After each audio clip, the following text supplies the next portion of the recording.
Personal na ininspeksyon ni Philippine National Police Chief Romel Marbil ang mga tindahan ng pangapaputok sa Bocaue, Bulacan. Yan ay bilang paghahanda sa nalalapit na Salubong 2025. Kung ano ang mga ipinagbabawal na paputok at iba pang paalala ng mga otoridad, tutukan sa report ni Val Gonzalez.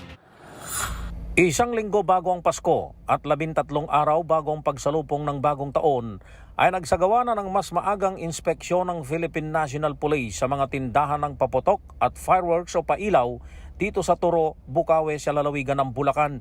Pinangunahan ni PNP Chief Police General Romel Francisco Marbil, Police Regional Office 3 Director Police Brigadier General Red Maranan ang inspeksyon.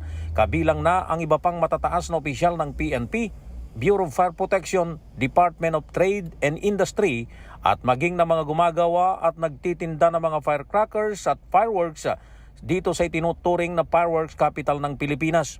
Layunin ng inspeksyon na ito na maiwasang maulit ang ilang mga nangyaring aksidente ng pagsabog sa paggawaan ng paputok na nangyari na noong nakalipas na mga panahon sa harap ng mga manufacturers at dealers ng mga paputok.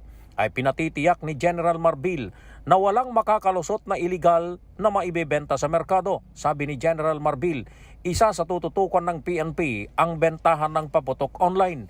Ito ay dahil isa ito sa hiling ng mga manufacturers at dealers na tulungan sila na hulihin ang talamak na ngayon na bentahan ng paputok online. Ayon kay Jovinson Ong, presidente ng Philippine Fireworks Association, malaki na ang epekto sa kanilang hanay ang pagbebenta ng illegal na paputok na smuggled galing ng China. Dahil dito inatasan na ni General Marbil ang PNP Anti-Cybercrime Group para lansagin ang grupo o sinumang individual na sangkot sa pagbebenta ng illegal na paputok sa pamamagitan ng social media.